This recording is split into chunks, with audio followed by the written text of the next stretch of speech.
천자문의 염정삼, 문준혜입니다. 네, 이번 시간에 배울 8글자는 육여수, 신복, 융강의 8글자입니다. 네.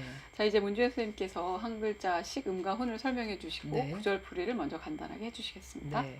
애는 사랑 네. 애자, 네. 육은 기를 육자, 려는 검을 려자, 네. 수는 머리 숫자입니다. 그래서 애육려수 하면 네. 사랑으로 여수를 기르다 이렇게 돼야 되는데요. 네. 여수는 일단 일반 백성을 의미하는 글자로 풀겠습니다. 네. 신복 융강 할 때 신은 네. 신하신자, 그렇죠. 복은 엎드릴 복자. 융과 강은 각각 이민족을 표현하는 네. 고유명사를 보면 되겠습니다. 네. 융족과 강족. 그래서 신복 융강이라고 하면 융족과 강족을 신하로서 복종시키다 이렇게 해석할 수 있습니다. 네. 그럼 이제 한 글자씩 설명해 주실 텐데 네. 먼저 사랑할 애자네요. 네. 우리 사랑할 애자 되게 좋아하죠? 네. 어느 해인가 일본에서 가장 좋아하는 한자를 한 글자 골라라 했더니 이게 뽑혔다고 하더라고요. 네. 그러니까 이번 시간을 시작하는 네. 글자가 좋습니다. 네. 네. 이 사랑 애자는 네. 우리가 보통은 사랑하다 이런 의미로 알고 있는 네. 글자고 자형을 보시면 이 네. 글자의 자형에 익숙하시죠? 그런데 그렇죠. 이제 설문 애자의 모습을 보시면 조금 글자가 달라요. 네. 설문의 소전에는 두 개의 글자가 있거든요. 일단 설문 애자 소전에 보면 마음 심자만 들어가 있는 애자가 있어요. 그래서 원래 이 글자가 네. 은혜할 때 해자로 풀이가 되어서 네. 오늘날 우리가 사용하는 사랑하다라는 글자예요. 그게 이제 원래 의미를 나타내는 예, 글자였군요. 그렇죠. 네. 그런데 이 글자 밑에 네. 발을 의미하는 글자가 붙은 애자가 또 후에 생겼어요. 네. 그래서 이 글자는 행모라고 해서 가는 모습으로 풀이가 되어 있거든요. 발이 붙어 있다고 그렇죠. 해서 예, 네. 방향성 내지는 네. 행동이 첨가된 글자라고 해석할 수 있죠. 근데 나중에 이 두 글자가 합쳐지면서 네. 원래 마음 심자만 있던 글자가 소멸되고 네. 그 의미가 다 발이 붙은 있는 그 글자에 합쳐진 거죠. 그래서 오늘날에는 사랑할 애자를 이런 형태로 쓰고 있습니다. 소전으로부터 글자 변화를 살펴봐도 네. 위에 부분의 변형이 너무 많이 이루어져가지고 예, 맞아요. 예. 글자가 허신이 풀이한 원래 의미를 알기가 되게 어렵게 돼 있네요. 네네. 지금은 이제 위에 있는 게 마치 이제 손톱 조자처럼 이렇게 네. 되어 있잖아요. 근데 예. 원래는 이게 네. 위에 있는 글자에 점이 막 이렇게 첨가돼서 나중에 손톱 조자처럼 네. 됐지만 그 글자가 아니라 네. 원래의 위에 있는 글자는 목멜 기자예요. 예, 사람의 얼굴하고 관계된 이런 글자인데 네. 그 글자가 지금의 글자처럼 이제 모양이 잘못된 거죠. 그래서 원래의 글자의 모양을 파악하기가 좀 어려운 글자입니다. 네. 누군가를 너무 사랑하거나 아끼게 되면 목이 메일 정도로 가슴이 막 이렇게 아픈가 보죠. 그런가요? 농담입니다. 네. 그 다음에 설명해 주실 글자는 육자입니다. 예, 기를 네. 육자인데요. 네. 이건 많이 쓰는 글자죠. 그렇죠. 체육할 때도 이 글자를 예. 쓰고 양육할 때도 쓰는 글자입니다. 네. 그래서 기르다라는 의미인데요. 네. 이 글자의 첫 번째 의미는 기르다라는 의미보다도 나타라는 의미예요. 근데 네. 지금의 글자를 보면 나타라는 의미가 잘 이렇게 느껴지지 보이는데, 않지만 네. 상나라 때 갑골문을 가보세요. 네. 정말 그렇죠. 아이를 낳는 모습이죠. 네. 예, 여인의 그대로의, 몸에서 예. 어린아이가 이제 막 그렇죠. 나오는 모양입니다. 예, 그대로의 출산의 네. 모습이 그대로 그려진 네. 것 같습니다. 무엇보다 그걸 잘 드러내주는 게 머리가 아이의 네. 머리가 아래쪽으로 향하고 그렇죠. 있는 거죠. 예. 나올 때는 아이가 머리부터 나와야 됩니다. 네. 절대로 발부터 나오면 안 돼요. 네. 그래서 위에는 네. 사람 인자 밑에 아이가 거꾸로 있는 모습이고 그렇죠. 또 다른 글자는 네. 계집 여자, 그러니까 여인을 의미하는 여자에 네. 윗부분에 이렇게 비녀 같은 걸 꽂아서 이게 네. 사실은 매양 매자거든요. 네. 매양 매자는 어미 모자 위에 이게 네. 한 글자가 핵이 더해진 거잖아요. 그래서 두 번째에 있는 이 글자가 아이를 출산하는 모습을 진짜 그대로 여인이 아이를 출산하는 네. 모습을 그대로 그린 거죠. 그래서 이 글자에서 매양매자 옆에 아이의 모습이 있는 요 글자가 이제 기를 육자로 쓰였는데 조금 네. 더 간단하게 네. 이제 아이 밑에다가 육달어를 넣은 이 글자가 나중에 이제 생겨나서 오늘날에는 아래 글자가 유통이 되고 있습니다. 그렇죠. 복잡한 글자보다는 이왕에 네네. 간단한 글자를 쓰기 네. 좋아하니까 네. 네, 그래서 그렇게 본래 되는 이제 거군요. 나타라는 네. 의미에서 나와서 이제 기르는 것까지. 네, 그래서 기를 길러주는 육자가 되었습니다. 그 다음 글자는 네. 검을 려자인데요. 네. 이 려자가 조금 복잡하게 생겼어요. 네. 허신의 설문해자를 근거로 설명을 네. 드리겠습니다. 지금은 위아래로 네. 위에 마치 리자가 있고 아래에 뭐 물수하고 다른 글자가 섞여 있는 것처럼 보이잖아요. 네. 근데 설문해자 소전에 보시면 오른쪽에 칼도가 하나 있고 네. 왼쪽에 기장 서자가 있습니다. 아, 예, 그렇군요. 곡식 중에 그러니까. 기장 서자. 위아래로 나뉘는 글자가 아니라 네. 원래는 왼쪽 오른쪽 좌우 편방으로 나뉘는 글자라는 네네. 거죠. 네. 그런데 이제 오늘날에는 네. 이제 모양이 조금 바뀐 거죠. 네. 그래서 설문에 보시면 이 네. 려자가 네. 신발을 만들 때 사용하는 풀, 신발을 이제 천으로 예전에는 네. 붙여서 만들었잖아요. 네. 그래서 이제 기장이라는 곡식의 특징이 이게 찰기가 많으니까요. 그걸로 풀을 쏘아가지고 신발을 만들 때 붙였다고 해요. 저희 어렸을 때도 뭐가 네. 잘 안 붙거나 종이를 붙일 일이 있으면은 음. 도시락통에서 밥풀을 꺼내가지고 막 비벼갖고 이렇게 딱 붙였거든요. 네, 그렇죠. 그런 것처럼 이렇게 점성이 있는 그런 곡물, 익힌 곡물들을 네네. 풀로 네. 사용했다는 거죠. 네, 그렇죠. 그래서 원래 신발을 붙일 때 사용하던 풀이었는데 네. 여기에서 이제 의미가 나중에 이제 검다가 나온 거죠. 그러니까 검다는 의미가 나오는 건 아무래도 음. 빌린 거겠죠. 그렇죠. 가차하는 예. 거겠죠. 색깔을 표현하는 네. 것은 사실 굉장히 추상적인 개념이니까 네. 실제로 검은색이 있다고 해도 한자와 같은 글자로 표현하기는 어려우니까요. 네. 대체로 색깔은 어. 가차된 글자다라고 보는 게 어. 일반적입니다. 예, 그래서 이 글자도 검다라는 의미로 가차되어서 그 의미가 더 유통되고 있습니다.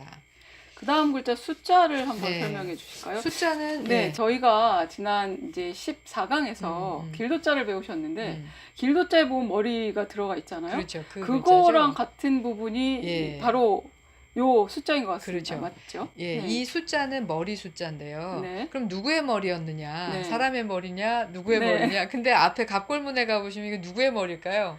글쎄 이거는 사람 어. 머리보단 짐승 머리를 상용한 게 더 그런 것 강한 같아요. 것 같죠. 예. 그죠? 그래서 원래 네. 짐승의 머리 부분을 상용해서 네. 머리를 나타내다가 네. 그게 짐승의 머리에 국한되지 않고 모든 네. 머리를 표현하는 아. 글자로 의미가 네. 확대됐다고 볼 수 있죠.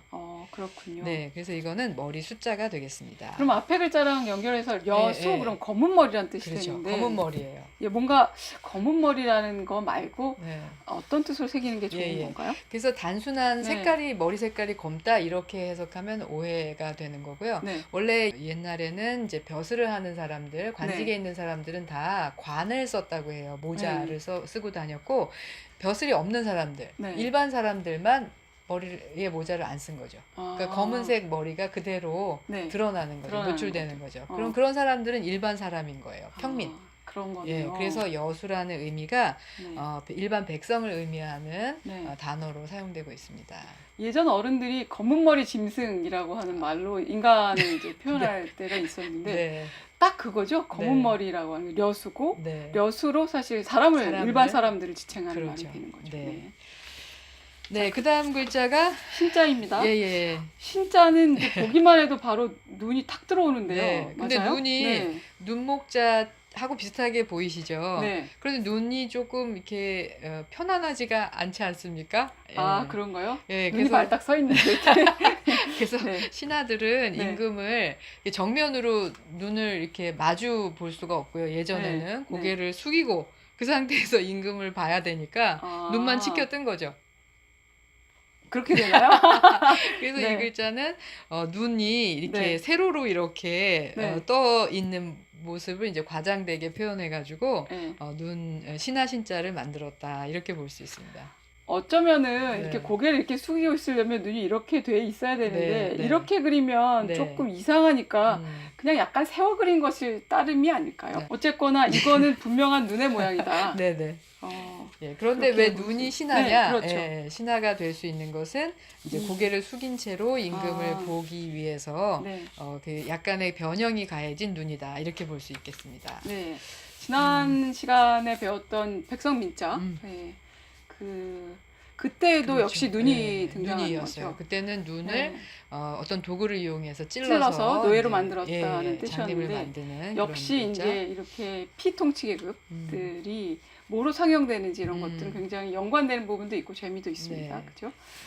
그 다음 글자가 예, 복자입니다. 복자입니다. 이 복자는 사람 인자 옆에 개견자가 있잖아요. 네. 근데 이제 단순히 그 사람과 개 이렇게 결합됐다고 보긴 좀 어렵고요. 서주시기의 근문을 보시면 네. 사람이 앞에 있고 그 발 부분에 개가 있잖아요. 네. 그래서 사람이 있는 곳에 그 언저리에 네. 개가 엎드려 있는 그런 역시 상태. 이 개도 엎드려 있는 거죠. 네. 예, 그렇게 볼 수 있을 것 같아요. 아. 보통의 경우 이제 개는 네. 주인의 경우에는 잘 살펴서 네. 반갑다 표시를 하고 음. 낯선 사람이 왔을 때는 짖어서 네. 그 경계를 하고 이런 어. 일들을 하니까요. 네. 이 글자는 이제 엎드릴 복자, 이 개견자가 들어간 게 잘 살펴보다, 예, 이런 의미에서 이제 시찰하다, 네. 이런 의미로 개견자가 들어간 것으로 보입니다. 근데 지금은 이제 이게 엎드리다, 복종하다 내지는 이제 그럴 때에 쓰이는 말이죠. 네네. 그리고 우리가 삼복더위 할 때도 바로 더위가 엎드리는 그렇죠. 때 예. 엎드려 있는 때다. 그래서 이 복자를 쓰잖아요. 그렇죠. 그러니까 원래의 지금 허신이 설명하는 것처럼 살피다. 개가 주인의 주변 상황을 시찰하는 것처럼 살피다라기보다는 개가 주인에게 복종하는 것처럼 엎드려 있다.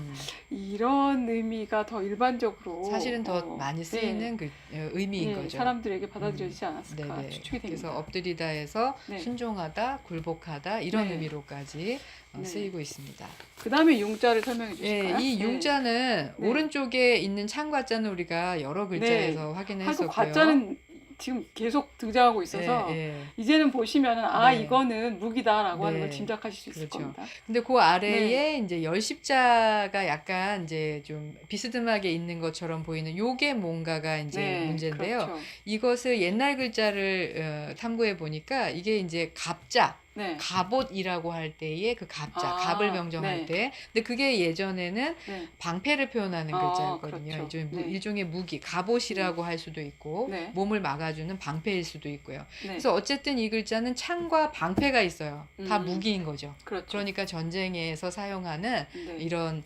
전쟁과 관련된 네. 무기, 병기 예. 이런 글자라고 할 수 있습니다. 네. 그런데 여기에서는 이 글자가 네.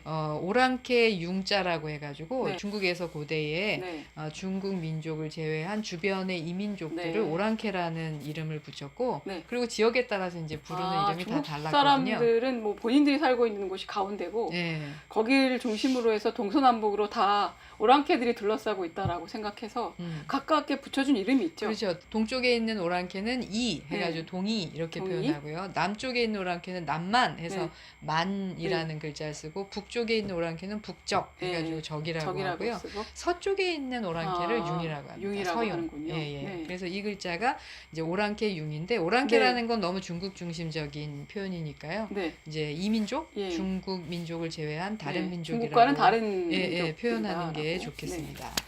그리고 강자가 그 다음 네. 글자인데 이 강자도 네. 사실은 종족 이름이에요. 강족이라고 하는 네. 민족은 네. 상나라 시대에도 자주 네. 그 갑골문에 등장하는 민족이거든요. 굉장히 유래가 오래된 민족입니다. 고문자들을 살펴보면 네. 사람 머리 위에 무슨 양뿔 같은 걸 쓰고 있는 모양이에요. 그죠? 아마도 네. 이 강족이 네. 양과 관련된 그러니까 네. 양이 가지고 있는 특징으로 표현할 수 있는 부족이 아니었을까 생각이 되는데요. 네. 일단 이 양이라고 하는 동물이 굉장히 순종적이고 순하잖아요.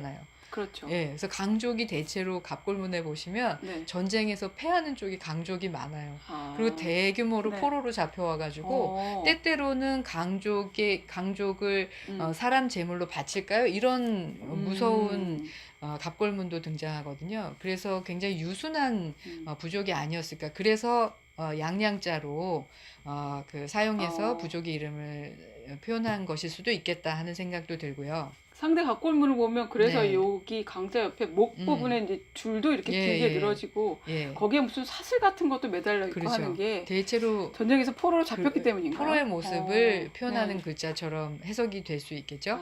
그리고 재미있군요. 다른 그 해석으로는 네. 예전에는 이제 토템이라는 게 있었잖아요. 네, 토템이라고 하는 것은 이제 인디안의 말인데 그들의 친족이라는 의미가 있대요. 그래서 고대인들이 자기의 기원에 대해서 탐구할 생각하면서 특정한 동식물에 자기의 기원이 있다고 생각해서 그것을 숭배하고 그들의 도움을 바라는 거죠. 어쩌면은 강족이 양이라는 동물을 네. 토템으로 삼은 부족이 아니었을까 이런 상상도 이제 할 수가 있는데 뭐 명확하게 단정적으로 얘기하기는 어렵습니다. 네.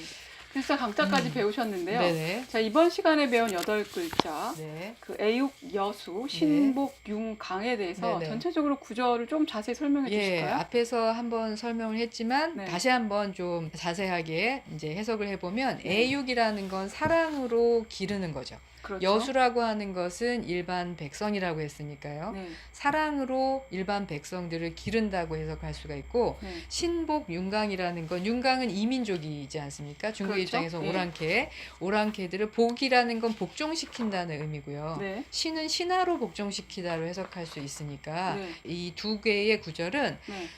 자기의 백성들을 네. 사랑으로 잘 기르면 네.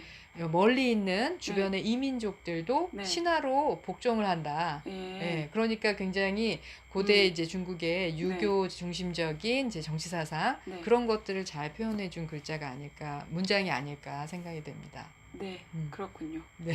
자, 그러면 이번 시간에 8글자를 배우셨고요. 네. 다음 시간에 배울 글자들은 네. 하이일체, 솔빈, 귀왕의 8글자입니다. 네. 자, 그럼 오늘 강의는 여기까지 하겠습니다. 감사합니다. 근사제 동영상을 편집하고 녹화하는 분으로서 어떤 의견을 가지고 계신가요? 빨리 끝났으면 좋겠습니다. 편집하는 시간이 만만치 않게 들어갈 텐데 그 중에 혹시 뭐 말을 잘못한다든지 틀린 내용이 있을 때에 가장 먼저 원망하고 싶은 대상은 누구인가요? 두 분이죠. 너무 말을 버벅대세요. 직전부터 말하자면 이런 동영상을 편집하고 하는 기술을 가지고 있었습니까?